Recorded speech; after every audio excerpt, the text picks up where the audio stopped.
तो I hope कि आप लोग अच्छे और स्वस्थ होंगे और स्टडी आप लोग बहुत बढ़िया से कर रहे होंगे। तो हम लोग जो है 2026 के लिए संकल्प बैच शुरू किए हैं। इसमें क्या होगा, क्लास 10th में पढ़ने वाले जितने भी स्टूडेंट होंगे उन लोगों को तैयारी जो है हमारे यूट्यूब चैनल जिसका नाम है शिक्षा संकल्प 2.0, इस पर आप लोगों को बेहतरीन तरीका से तैयारी करा जाता है ऑल सब्जेक्ट का। ठीक है, तो जितने भी स्टूडेंट अगर आप लोग ऑनलाइन पढ़ना चाहते हैं तो आप लोग जो है शिक्षा संकल्प 2.0 को आप लोग जुड़ सकते हैं, या ऑफलाइन कोचिंग में पढ़ना चाहते हैं तो आप लोग दुबौली में आ सकते हैं। पूरब में जो है जीनियस कोचिंग सेंटर दुबौली के नाम से चलता है। ठीक है, और जिनका संचालक जो है खुद हम करते हैं और बहुत सारे स्टाफों को भी रखा गया है। और आप लोगों को अच्छी क्वालिटी से जो है बच्चों आप लोगों को ऑफलाइन कोचिंग में भी पढ़ाया जाता है, जिससे आप लोगों का रिजल्ट 400 के ऊपर आने का 100% गारंटी होता है। ठीक है, तो आप लोगों को हम जो है अपने YouTube चैनल पर आप लोगों को सोशल साइंस में डिजास्टर मैनेजमेंट शुरू किए हैं, जिसमें चैप्टर 1 में जितने भी मोस्ट इंपोर्टेंट जो क्वेश्चन आंसर था उस सभी क्वेश्चन को हम लोग देख चुके हैं। इस वीडियो में आप लोगों को चैप्टर 1 जिसका नाम है प्राकृतिक आपदा एक परिचय, उसका मोस्ट इंपोर्टेंट ऑब्जेक्टिव देखने वाले हैं। ठीक है, जो एग्जाम में पूछने का 100% चांस होता है। तो आप लोग जो है शुरू से लेकर अंत तक अगर वीडियो को देखेंगे तो आप लोग बहुत अच्छा समझ में आएगा। ठीक है, और जितना भी अगर आप लोग प्रश्न को हल कर सकते हैं आप लोग कमेंट में जरूर बताइएगा कि किसका आंसर क्या होगा। अगर आप चैनल पर नए होंगे तो चैनल को सब्सक्राइब भी जरूर कर दीजिएगा। ठीक है, चलिए देखिए, तो यहाँ पर प्रश्न नंबर 1 है बाबू, भूकंप का मापन किसके द्वारा होता है, आपको बताना है। यानी जो भूकंप आता है या भूकंप की संभावना को जानने के लिए, भूकंप को मापने के लिए किस यंत्र का प्रयोग किया जाता है, इसके बारे में आपको बताना है। A multimeter, B focus, C Richter scale या डी सुनामी। अगर आप लोग इसका आंसर जानते होंगे तो कमेंट में जरूर बताइएगा। ठीक है, तो प्यारे बच्चे याद रखना भूकंप का मापन किसके द्वारा होता है, तो रिएक्टर स्केल के द्वारा होता है। यानी ऑप्शन नंबर जो सी होगा बिल्कुल बच्चों क्या होगा, सही होगा। ठीक, चलिए अब हम लोग देखते हैं क्वेश्चन नंबर 2 की तरफ। क्वेश्चन नंबर 2 है, नदियों में बाढ़ आने का प्रमुख कारण क्या है, आपको बताना है। ठीक है, आखिर जो है प्यारे बच्चों नदियों में बाढ़ आने का प्रमुख कारण क्या होता है, क्या कारण हो जाता है कि नदी में जो है बाढ़ आना संभावना होता है। ए जल की अधिकता के कारण, कि बी नदी की तली में अवसाद का जमाव, या सी वर्षा का न होना, या डी इनमें से कोई नहीं। तो प्यारे बच्चों याद रखना जब नदियों में क्या होता है, पानी जो है यानी नदी में जो है जब जल जो है अधिक मात्रा में बढ़ने लगता है तो बाढ़ आने की संभावना होने लगता है, इसलिए क्या होगा, जल की अधिकता होगा। ठीक है, यानी ऑप्शन नंबर जो ए होगा बिल्कुल क्या होगा बच्चों, सही होगा। ठीक, यानी 2 का आंसर क्या होगा, ऑप्शन नंबर ए सही होगा। चलिए देखते हैं क्वेश्चन नंबर 3 की तरफ। चलिए क्वेश्चन नंबर 3 का आप लोग जवाब दीजिएगा। क्वेश्चन 3 है कि इनमें से कौन प्राकृतिक आपदा नहीं है।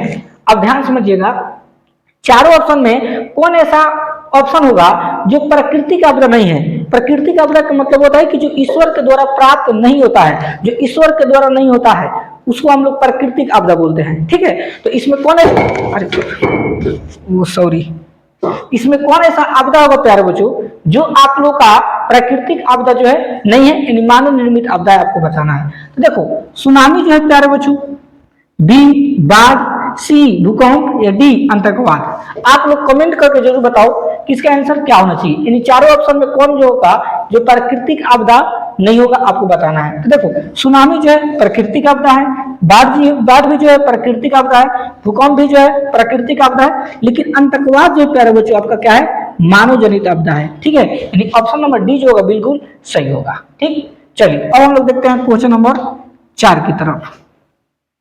क्वेश्चन नंबर 4 है, इनमें से कौन मानव जनित आपदा है। चारों ऑप्शन बताना है कौन जो है मानव जनित आपदा है। ए सांप्रदायिक दंगे, बी आतंकवाद, सी महामारी, या डी उपयुक्त सभी। बताओ क्या होगा। अगर आप लोग जानते होंगे तो कमेंट में जरूर बताइए इसके आंसर।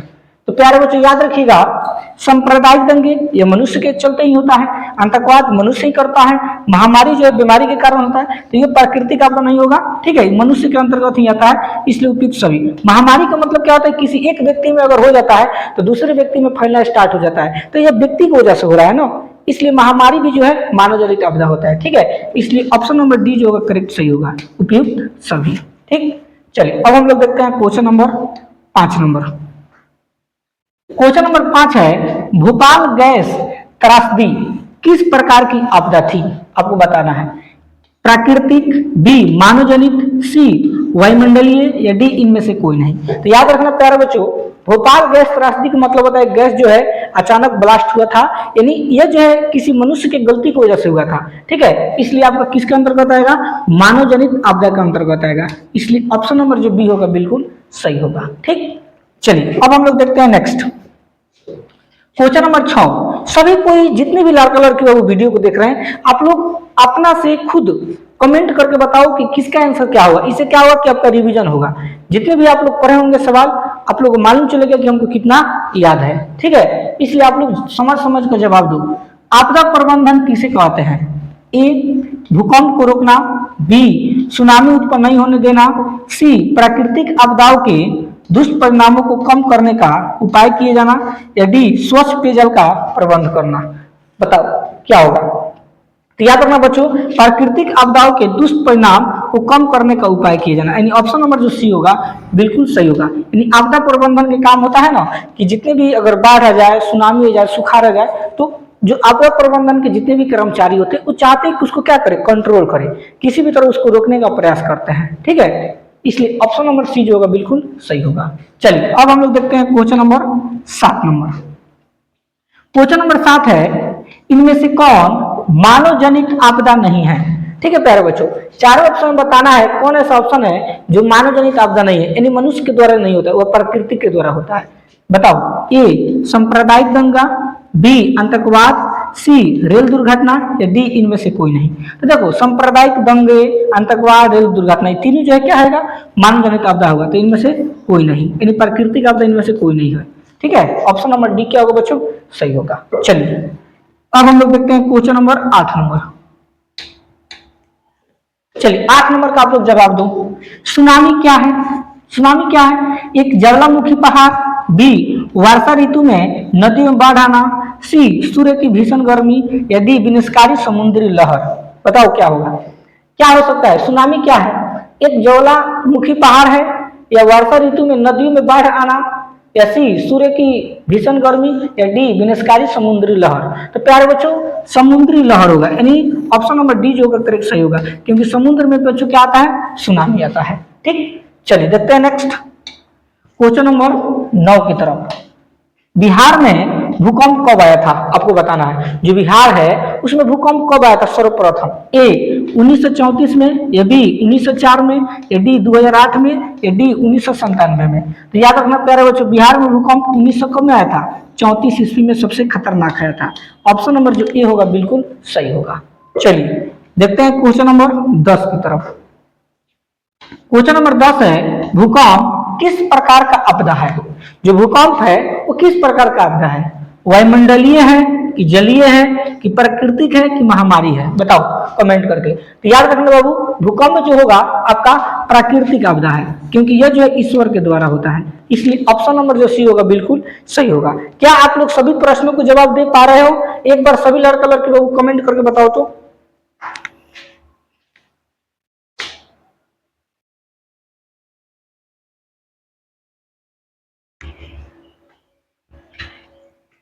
चलिए अब हम लोग देखते हैं नेक्स्ट क्वेश्चन नंबर 11 की तरफ। क्वेश्चन नंबर 11 है, महाराष्ट्र में भूकंप आने का मुख्य कारण था, यानी महाराष्ट्र में भूकंप आने का मुख्य कारण क्या था? ए अधिक रेल परिचालन, बी वृक्षारोपण आंदोलन, सी शहरीकरण, या डी कोयला बांध का निर्माण। तो प्यारे बच्चों महाराष्ट्र में भूकंप आने का कारण क्या था? आपका कोयला बांध का निर्माण। ऑप्शन नंबर डी जो होगा बच्चों बिल्कुल सही होगा।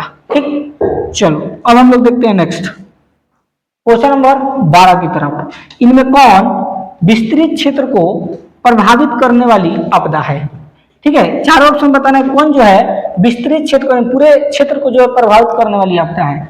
ए भूकंप, बी ओजोन परत का क्षरण, सी ज्वालामुखी, या डी बाढ़। तो प्यारे बच्चों बाढ़ जो आता है ना तो पूरे क्षेत्र को जो है प्रभावित कर देता है। ठीक है, ऑप्शन नंबर डी जो होगा बिल्कुल क्या होगा बच्चों सही होगा। चलिए नेक्स्ट क्वेश्चन नंबर 13। इनमें कौन विनाशकारी आपदा कौन है? यानी चारों ऑप्शन बताना है कौन जो विनाशकारी आपदा है, कौन यानी उसके प्रभाव जो है कम पड़ता है। भूस्खलन, बी सुनामी, डी बाढ़ या डी सूखा।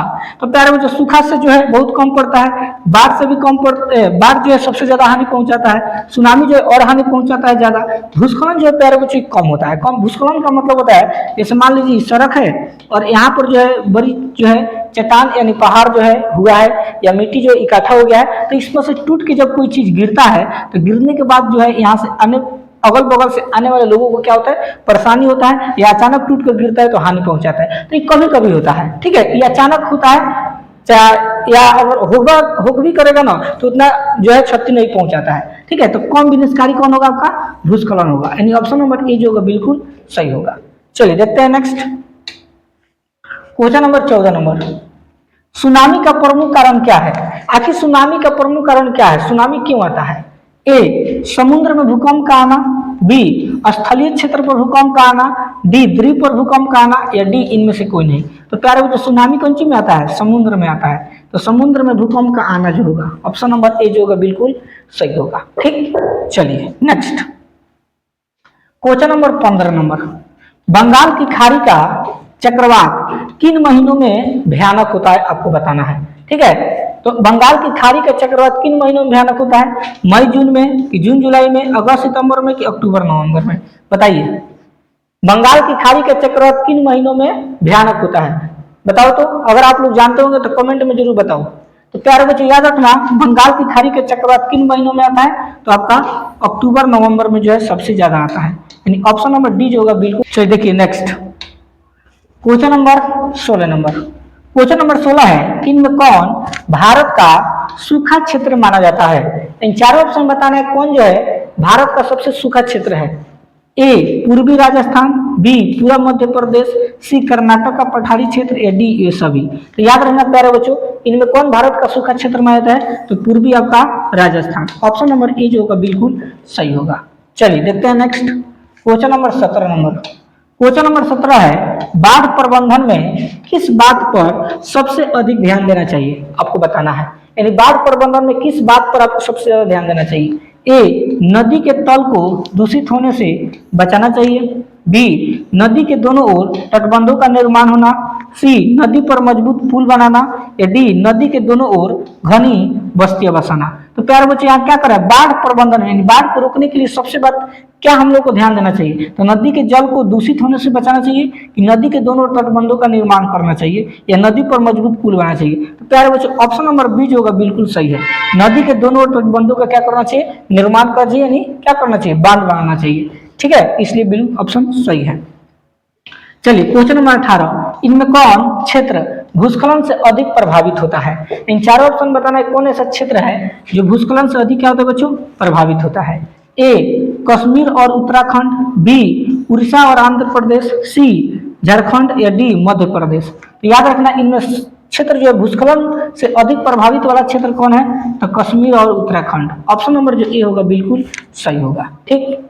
चलिए देखते हैं next question number 19 number, tsunami किस भाषा का शब्द है आपको बताना है। सुनामी जो है किस भाषा का शब्द है, हिंदी, अंग्रेजी, जापानी, या अरबी। तो याद रखना प्यारे बच्चों जो सुनामी होता है वो जापानी भाषा का शब्द है, यानी ऑप्शन नंबर जो सी होगा बिल्कुल सही होगा, ठीक।